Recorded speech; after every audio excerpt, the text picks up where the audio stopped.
Selamat sore pemirsa, apa kabar Anda? Hari ini kita kembali berjumpa dalam program TVR 17 bersama saya Dadi Ramadan. Tepat pukul 17 waktu Indonesia Barat kami hadirkan kepada Anda sejumlah informasi paling baru dan menarik seputar kinerja dan kegiatan DPR RI yang telah disajikan oleh redaksi TVR Parlemen. Dan pemirsa TVR Parlemen, inilah TVR 17. Selengkapnya.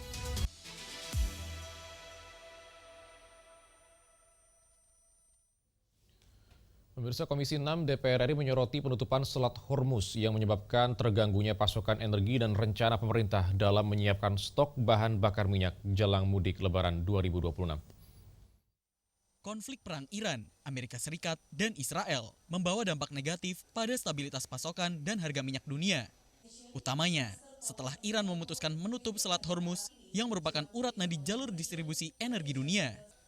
Terganggunya pasokan energi otomatis mengganggu rencana pemerintah dalam menyiapkan stok bahan bakar minyak atau BBM jelang mudik Lebaran tahun 2026. Anggota Komisi 6 DPR RI Rahmat Gobel mengingatkan BUMN sektor energi untuk mengantisipasi potensi kelangkaan BBM di tengah konflik global. Menurutnya, pemerintah bersama BUMN sektor energi perlu memiliki rencana mitigasi jangka panjang jika pasokan energi dari luar negeri mengalami kendala. Yang paling penting adalah, buat saya adalah pemerintah ataupun PLN maupun Pertamina bisa mengambil satu rencana strategis. Karena ini menjadi pengalaman yang sangat penting.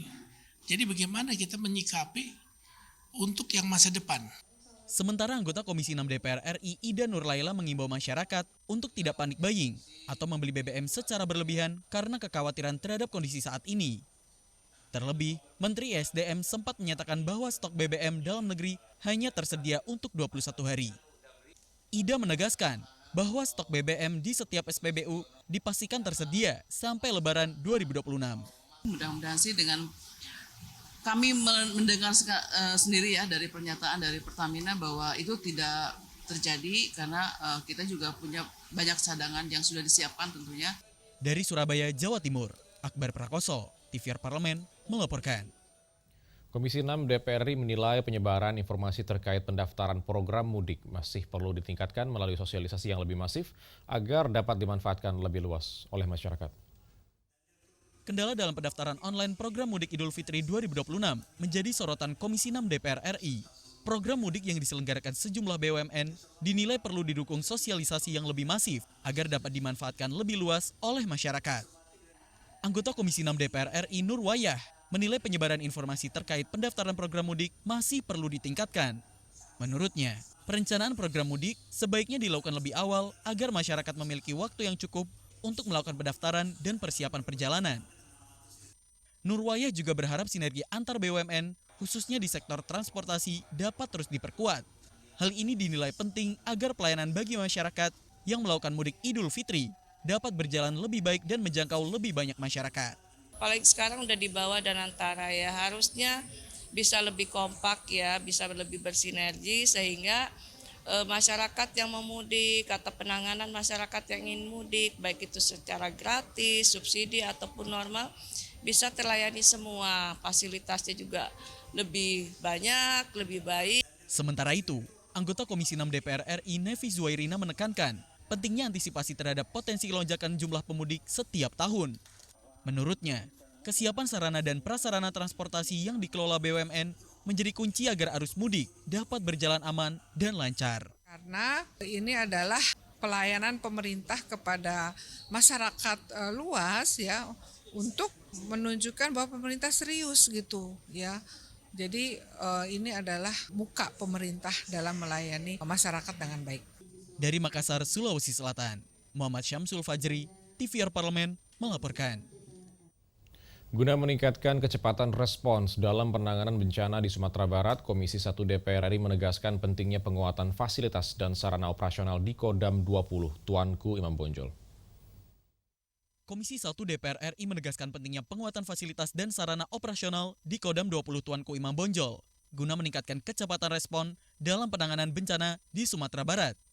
Hal ini disampaikan saat kunjungan kerja reses Komisi 1 DPR RI ke markas Kodam di Padang, Sumatera Barat.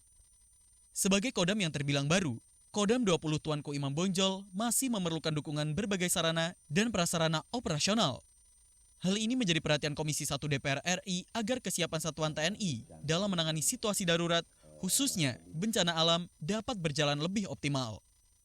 Anggota Komisi 1 DPR RI Mulyadi menyampaikan perlunya percepatan dukungan anggaran untuk melengkapi kebutuhan peralatan, seperti alat berat dan helikopter, yang dinilai sangat penting dalam penanganan bencana di wilayah Sumatera Barat.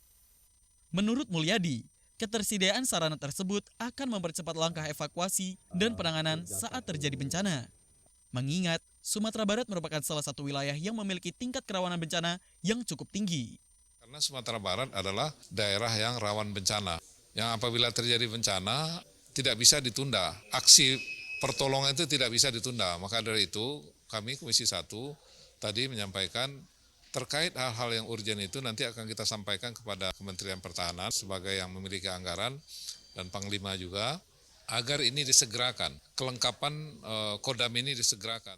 Dengan penguatan fasilitas dan sarana operasional, Kodam 20 Tuanku Imam Bonjol diharapkan mampu meningkatkan kesiapsiagaan dalam penanganan bencana, sekaligus mendukung proses pemulihan masyarakat di wilayah Sumatera Barat. Dari Padang, Sumatera Barat, Domi Titi Heru, TVR Parlemen, melaporkan. Pemirsa, DPR ini menegaskan komitmennya dalam menghadirkan regulasi yang adaptif dan berkeadilan melalui pembahasan rancangan Undang-Undang Hak Cipta. Rancangan undang-undang ini diarahkan untuk memperkuat perlindungan hak ekonomi para pelaku pertunjukan sekaligus memberi kepastian hukum bagi pelaku usaha termasuk UMKM dalam memanfaatkan karya secara sah dan produktif. Informasi selengkapnya akan kami hadirkan saat lagi. Tetaplah bersama kami di TVR 17.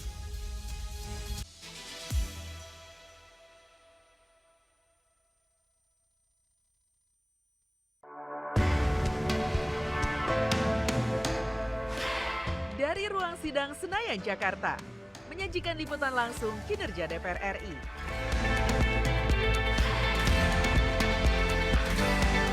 Dialog mendalam, investigasi, dan profil wakil rakyat. TVR Parlemen kini hadir 24 jam. Yuk kita kenalan dengan anggota DPR RI periode tahun ini. Dari depan kursi. Di balik kursi. Gini, di balik kursi. Aku ingin menjadi sesuatu yang mungkin bisa kau rindu. Tetap kahiji, rukun sakabena. Itulah pokok nama. Semakin penasaran kan bagaimana kiprah karir politiknya? Hanya di TVR Parlemen. Assalamualaikum warahmatullahi wabarakatuh. Ramadan adalah waktu untuk membersihkan jiwa, memperkuat iman, serta menumbuhkan kepedulian dan persaudaraan. Semoga setiap ibadah yang kita jalani menjadi jalan menuju pribadi yang lebih sabar, lebih peduli, dan lebih bertakwa. Wassalamualaikum warahmatullahi wabarakatuh.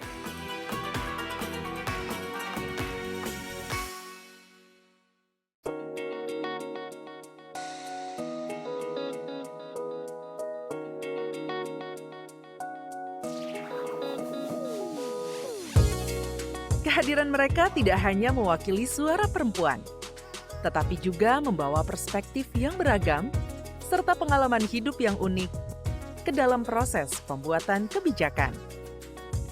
Saksikan Perempuan Parlemen hanya di TVR Parlemen.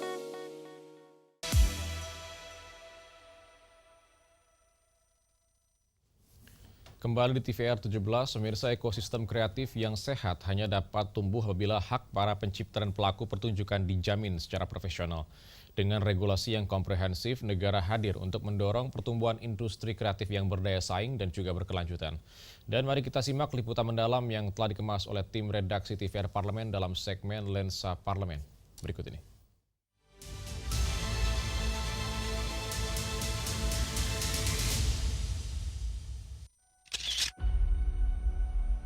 Rancangan undang-undang tentang hak cipta masih menjadi pembahasan mendalam bagi balik DPR RI.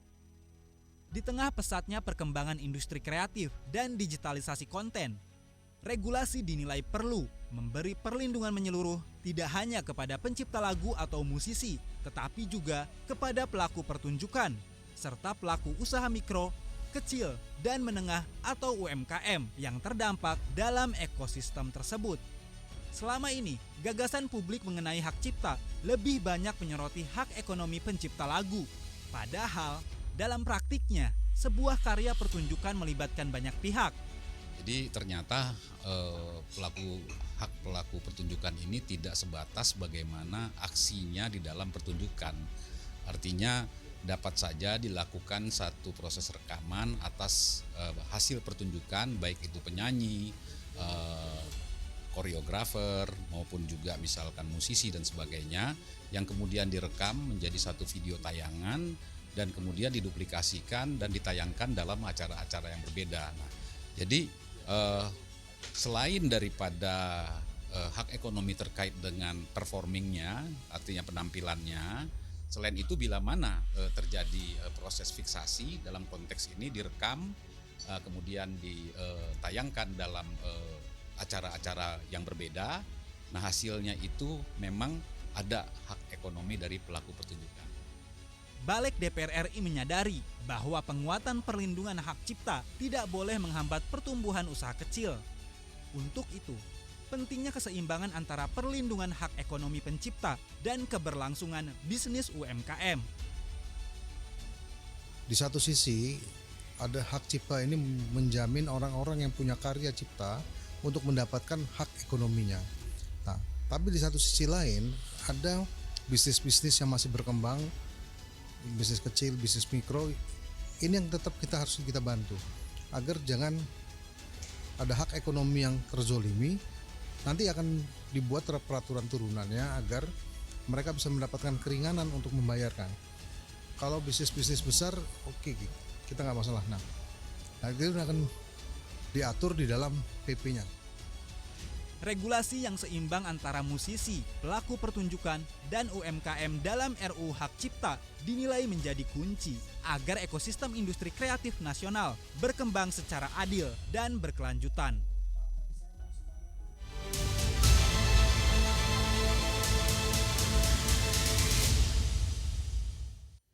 Pemirsa, selama lebih dari 2 dekade, rancangan Undang-Undang tentang Perlindungan Pekerja Rumah Tangga atau RUU PPRT belum juga menemukan titik akhir. Padahal regulasi ini dinilai penting untuk memberikan kepastian hukum dan perlindungan yang layak bagi jutaan pekerja rumah tangga di Indonesia. Selengkapnya akan kami hadirkan saat lagi, tetaplah bersama kami di TVR 17.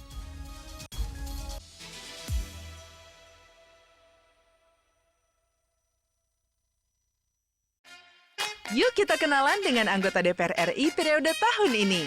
Dari depan kursi, di balik kursi. Gini, di balik kursi. Aku ingin menjadi sesuatu yang mungkin bisa kau rindu. Resep kahiji, rukun sakabehna. Gitulah pokoknya nama. Semakin penasaran kan bagaimana kiprah karir politiknya? Hanya di TVR Parlemen.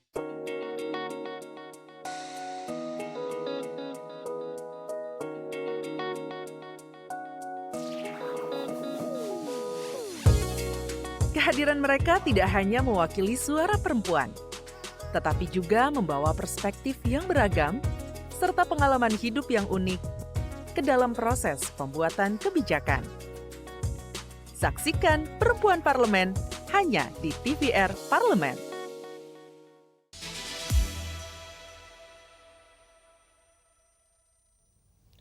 Kembali di TVR 17, pemirsa, Badan Legislasi DPR RI menunjukkan keseriusan untuk menuntaskan pembahasan rancangan Undang-Undang PPRT di tahun ini agar menghadirkan payung hukum yang jelas serta menjamin perlindungan dan kesejahteraan pekerja rumah tangga secara adil dan bermartabat. Untuk selengkapnya berikut laporan rekan kami Elisa Purba dari Gedung DPR RI Senayan, Jakarta. Pemirsa, tentu kita sepakat bahwa pekerja rumah tangga telah menjadi bagian yang tidak terpisahkan dari kehidupan mayoritas masyarakat Indonesia. Namun hingga saat ini, rancangan undang-undang terkait perlindungan pekerja rumah tangga atau RUU PPRT nyaris belum selesai dalam waktu 22 tahun dibahas. Dan Badan Legislasi DPR RI tentunya kembali bergulir untuk membahas terkait dengan rancangan undang-undang ini dan terus menerima masukan. Dan kali ini kami akan berdiskusi terkait bagaimana progres dari RUU PPRT ini dengan salah satu anggota Badan Legislasi DPR RI, Bapak Ahmad Irawan dari fraksi Golkar.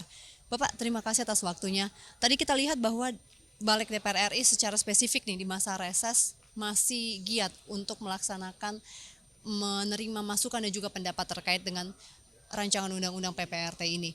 Dan kira-kira poin apa saja nih Pak yang tentu menjadi perhatian dari Balik untuk bisa memberikan keadilan dan juga kepastian dan perlindungan hukum bagi para pekerja rumah tangga di Indonesia, Pak? Jadi begini, tadi kami melangsungkan rapat bersama ekspor, bersama ahli dan beberapa organisasi masyarakat sipil yang memang concern dalam isu perlindungan pekerja rumah tangga ini. Dan kebetulan tadi dari salah satu narasumber itu juga sebenarnya mantan anggota DPR RI yang ikut memprakarsai pada saat itu, berinisiatif untuk mengajukan RUU perlindungan pekerja rumah tangga, dan beliau mengatakan ini sudah 22 tahun. Nah, makanya kami juga tadi mempertegas bahwa sebenarnya RUU perlindungan pekerja rumah tangga ini itu salah satu RUU yang menjadi fokus utama dari Badan Legislasi DPR. Itu tentu menjadi satu gambaran message politik bahwa DPR juga sangat fokus dan concern terhadap RUU ini, sehingga dengan keseriusan tersebutlah bahkan pimpinan menetapkan bahwa kita melaksanakan rapat dengar pendapat pada masa reses ini. Itu yang pertama. Yang kedua tentu bahwa mendengarkan masukan publik ini bagian dari proses pembentukan peraturan perundang-undangan itu sendiri, meaningful participation, agar kemudian kita bisa menghasilkan satu rumusan norma yang berkualitas yang bisa kita implementasikan, kemudian bisa memang memberikan manfaat hukum bagi para pihak, bagi masyarakat kita, bisa memberikan perlindungan, terus bisa memberikan afirmasi terhadap perlindungan pekerja rumah tangga itu sendiri. Nah, yang selanjutnya tentu bahwa terkait dengan kesungguhan Badan Legislasi itu tidak perlu diragukan lagi. Tadi banyak desakan dan mempertanyakan terkait dengan lamanya pembahasan RUU ini. Sebenarnya yang lama tidaknya proses ini bukan karena kami tidak ingin membahas atau apa, tapi kami ingin menghasilkan satu rumusan undang-undang yang memang itu bisa baik dan berlangsung lama. Dan kaitannya berbagai substansi pokok dalam RUU ini. Yang pertama itu adalah kaitannya dengan hubungan kontraktual antara pemberi kerja dan pekerja rumah tangga. Itu yang kami susun formula rumusan yang tegas antara masing-masing pihak, agar kemudian timbul satu hubungan kerja yang lebih manusiawi, terus kemudian fleksibel, kemudian bisa bermanfaat. Maka kemudian ada beberapa hal yang substantif yang kami cantumkan dalam RUU tersebut untuk kemudian dicantumkan dalam kontrak para pihak ketika kemudian satu rumah tangga itu menggunakan jasa pekerja rumah tangga. Yang kedua juga yang pokok kami cantumkan itu dalam norma tersebut kaitannya kewajiban negara kaitannya dengan asuransi kesehatan, kemudian asuransi jaminan kerja ketenaga kerjaan. Itu juga kami cantumkan sebagai bentuk perlindungan warga negara, karena bagaimanapun pekerja rumah tangga ini juga adalah warga negara kita yang harus kita lindungi dan hormati hak konstitusionalnya.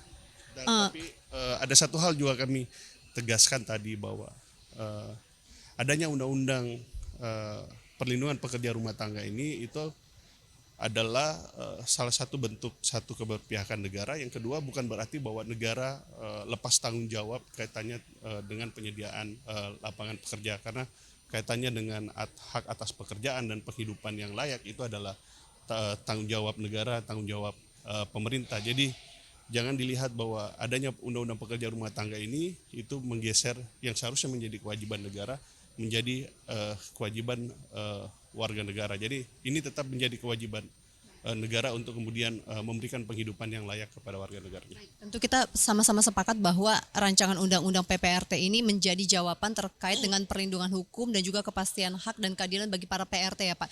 Nah sedikit Pak, mungkin sedikit saja terkait dengan pengawasan dari Badan Legislasi dan juga DPR RI secara keseluruhan agar nanti proses berjalannya undang-undang ini jika sudah ditetapkan akan benar-benar menguntungkan bagi seluruh pihak termasuk terutama untuk PRT. Ya tentu kan Badan Legislasi memiliki satu kewenangan untuk melakukan pemantauan terhadap setiap produk legislasi yang telah disahkan menjadi satu undang-undang dan mendapatkan persetujuan bersama dengan Presiden.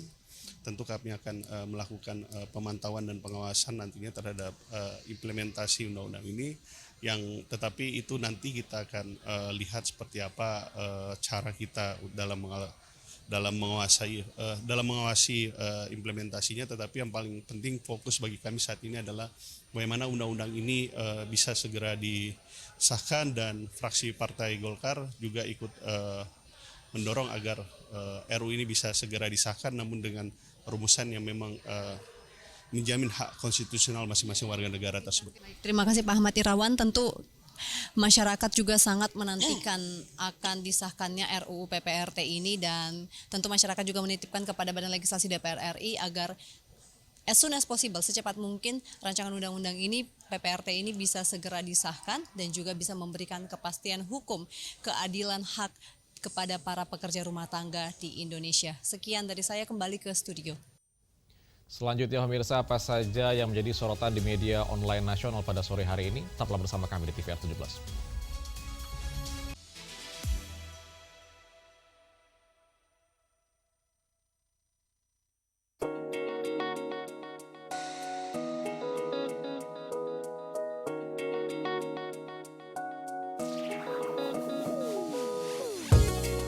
Kehadiran mereka tidak hanya mewakili suara perempuan, tetapi juga membawa perspektif yang beragam serta pengalaman hidup yang unik ke dalam proses pembuatan kebijakan.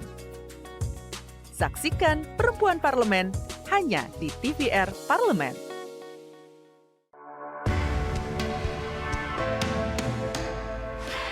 Dari ruang sidang Senayan, Jakarta, menyajikan liputan langsung kinerja DPR RI.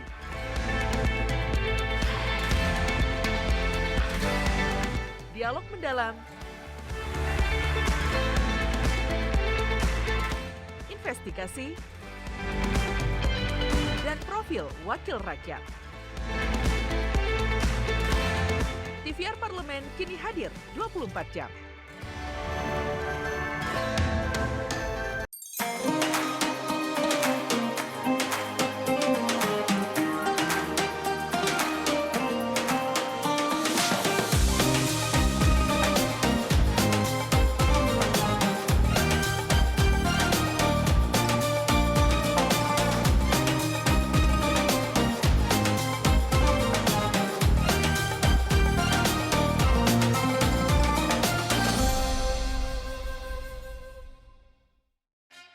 Yuk kita kenalan dengan anggota DPR RI periode tahun ini.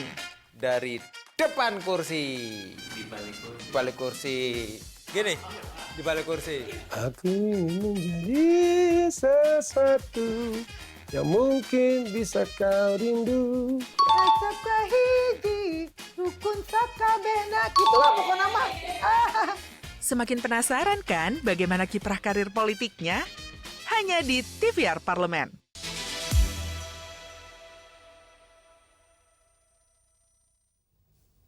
Kembali di TVR 17, pemirsa, kali ini kita masuk ke segmen media online nasional dan mari kita simak isu apa saja yang menjadi sorotan media serta tanggapan dari sejumlah anggota Dewan bersama rekan kami, Vincent Aldi.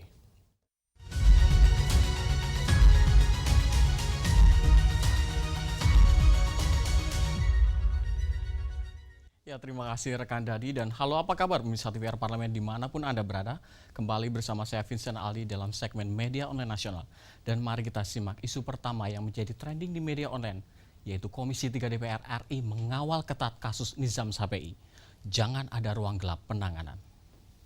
Pemirsa dapat saksikan di layar kaca Anda pemirsa, beberapa media yang terbit pada hari ini menyoroti terkait dengan Komisi 3 DPR RI yang menegaskan komitmennya kawal ketat penanganan kasus Nizam Syafei agar seluruh proses hukum berjalan transparan, akuntabel, dan tentunya bebas dari intervensi, sehingga kebenaran material dapat terungkap secara terang. Pengawasan ini penting untuk memastikan tidak ada celah yang menimbulkan keraguan publik terhadap integritas penegakan hukum. Melalui fungsi pengawasan yang dimiliki, Komisi 3 DPR RI akan terus memantau perkembangan kasus tersebut dan meminta aparat penegak hukum bekerja secara objektif serta menyampaikan informasi yang jelas kepada masyarakat. Tidak boleh ada ruang gelap dalam penanganan perkara ini, karena kepercayaan publik terhadap institusi hukum hanya dapat dijaga melalui proses yang transparan dan tentunya dapat dipertanggungjawabkan.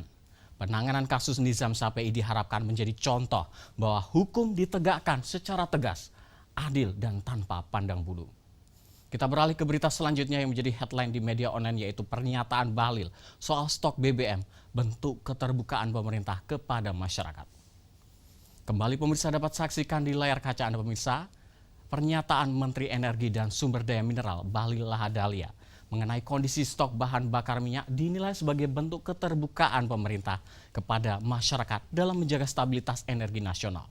DPR RI memandang transparansi informasi terkait ketersediaan energi sangat penting dalam memastikan publik memperoleh kepastian serta tidak terpengaruh oleh spekulasi yang dapat menimbulkan kepanikan di tengah masyarakat. Dengan menyampaikan informasi yang terbuka, pemerintah menunjukkan komitmen untuk menjaga kepercayaan publik sekaligus memastikan distribusi energi berjalan dengan baik. DPR RI juga menilai langkah tersebut sebagai bagian dari upaya memperkuat komunikasi antara pemerintah dan masyarakat dalam menghadapi dinamika kebutuhan energi nasional. Dan melalui keterbukaan informasi mengenai stok BBM, pemerintah diharapkan dapat terus memastikan pengelolaan energi dilakukan secara terukur, transparan, dan tentunya berpihak pada kepentingan rakyat. DPR pun akan terus menjalankan fungsi pengawasan agar kebijakan energi termasuk pengelolaan dan distribusi BBM tetap berjalan efektif serta mampu menjaga ketahanan energi nasional. Dan pemirsa, itu tadi headline di media online pada hari ini, yaitu Komisi 3 DPR RI mengawal ketat kasus Nizam Syafei, jangan ada ruang gelap penanganan. Dan kembali ke rekan Dadi.